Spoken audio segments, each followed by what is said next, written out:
It is such a pleasure to have with me today Vail Vickery. Now, you know what? When you look at Val, you might realize you know this girl because she actually has Magee connections. Now, this goes back to some of you that have lived here for years. But Val grew up coming to Magee. She now lives in the Belhaven area. But her grandmother, Dora Day, lived here, who was the mother of Mr. Willie Day, who is the father of Debbie Day Klein. Did I get that all right? I did good. And for the ones of you that are old-time Magee people, a Day's Dry Cleaner was located, let's see, in the area where the Courier is now, right in that area, the side of the Courier. And Mr. Willie Day was there all the time and forever, and Debbie grew up right on Main Street, so that meant when Val came to visit, she grew up in downtown Magee, running up and down the street. So her connection and love for Magee is still very much there. But you know, a person with that type of love, it doesn't stop at Magee, it doesn't stop at Belhaven, it doesn't stop in Jackson, Mississippi. She had a passion and a dream, I would say too, to help others in other countries. And she began, I guess you would say you began it, or were one of the founding members of the African Scholarship Exchange. And I wanted Val to tell you a little bit about it and see that there were opportunities that you, as a listener or watcher or whatever we want to say, might have a way that you can help too. So I'm really just going to let you tell us, and I might just butt in, so you just go with it. Well, you met James Unyu from Uganda. Yes. In 1996, my husband and I went to Malawi to teach for 15 months, and we met a young man very much like James. And one day, he was walking on the campus, and I said, Japhet, you're such an intelligent young man. Have you ever thought about getting more education? And he threw back his head, and he had this satirical smile on his face, and he said, oh, why dream? There would never be any money for that. And I said, what if we could raise it? So the dream was to help one person, and the second person was another Ugandan, Boaz Mujini, was the second student that we helped. And today it's between 800 and 1,000. We didn't get very good records in the beginning because we didn't know we were starting a ministry. I gotcha. You see. And so it's been people like James who have helped us because we can't possibly know the culture. We can't know the nuances of life. And you've got to find men and women of integrity. So African tells where, scholarship says what we do, and exchange says how we go about it. We partner with the churches. They identify people like James. Mm-hmm. And then they write our office and say, we want to partner with you. It's partial tuition scholarships. And we let them run the show. They mentor the students. They guide them into their profession. This is leadership development with a unique approach. Mm-hmm, mm-hmm. And the uniqueness is the partnership, the relational aspect. And that's why we brought James here for a week. People need to see what kind of people are benefiting. And I think you can tell that our money was wasted. No. Because what happens is James takes care of situations in his country that we could never even know existed. Mm-hmm. He was telling me the other day about a lady from Minnesota, I think that's right, mm-hmm.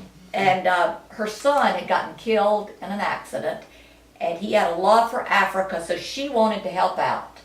Long story short, she spent lots and lots of money and ended up all being wasted because she wouldn't listen to people like James. She got taken by the wrong kind of people. Mm-hmm. And that's what we don't do anymore because we only work with quality people that we have helped train.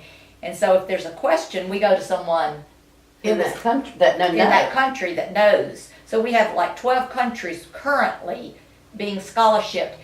And see, the countries are being built up because we're giving tuition paying students to that university. We make sure that the money goes where it's supposed to because we send it only to the school. The church never touches it. The student never touches it. Money could be very innocently diverted away from where it needed to be. I think that's a problem a lot of people feel. Exactly. And so, anyway, the lady, it makes me cringe because she had a good heart. She loved Jesus. She loved people. She wanted to do right. That's sad. And so many people didn't get scholarship because she was having to learn her own lessons instead of learning from an organization like African Scholarship Exchange that for 17 years has made its share of mistakes.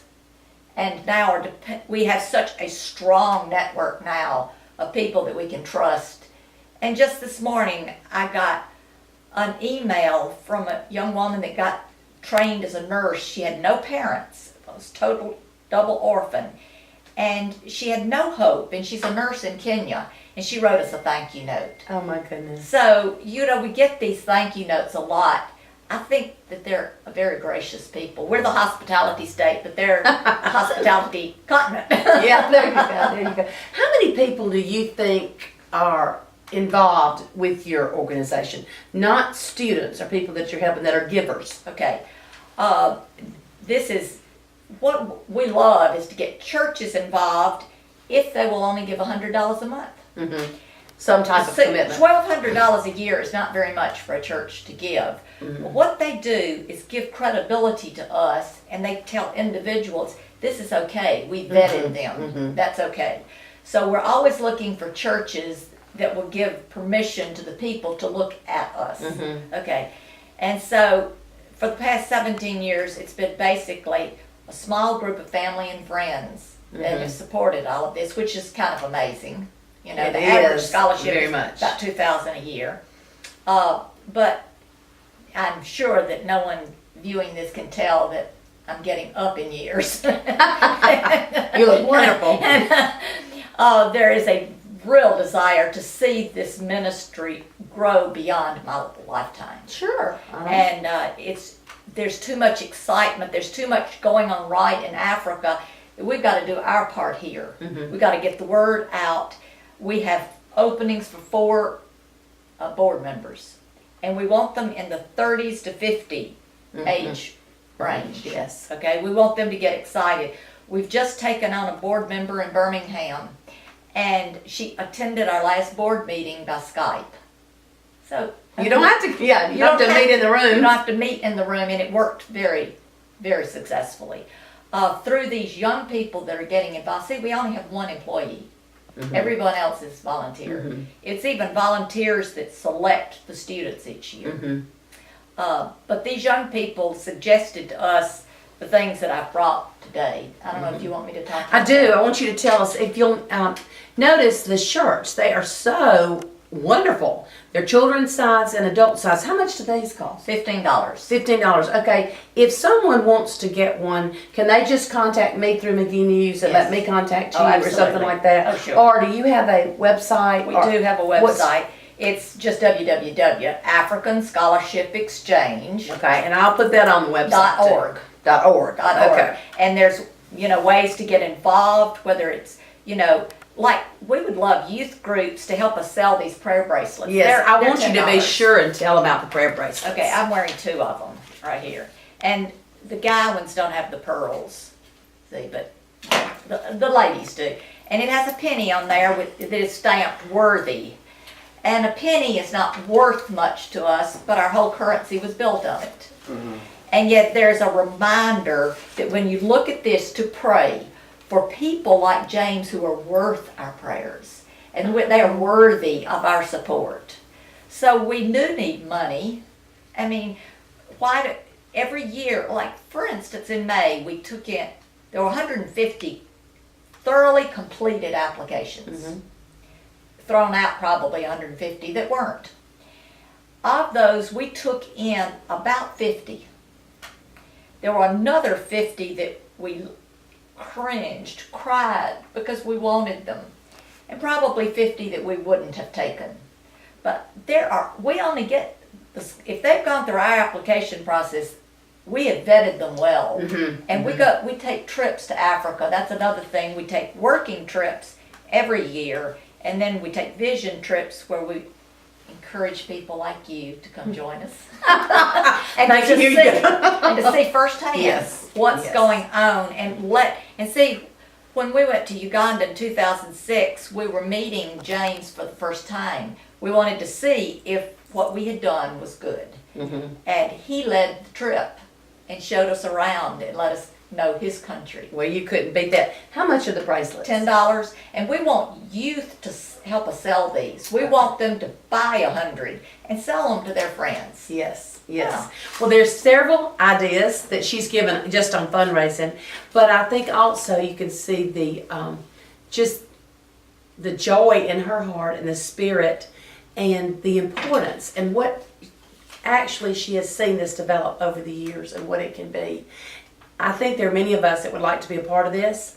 And again, the information will be on MageeNews.com. You can contact Val through her website, or you can always contact me and I'll get you hooked up with whoever you need. But this would be a great project for your youth group, as she said, at your church or a beta club, any type, because it's also a teaching ministry too. That's right. Thank you so much for coming, and we Thank you enjoy for having having you, and I thank you for allowing James to come and bringing him, because this has been such a blessing. Thank you. And I hope y'all will have a successful trip while you're here.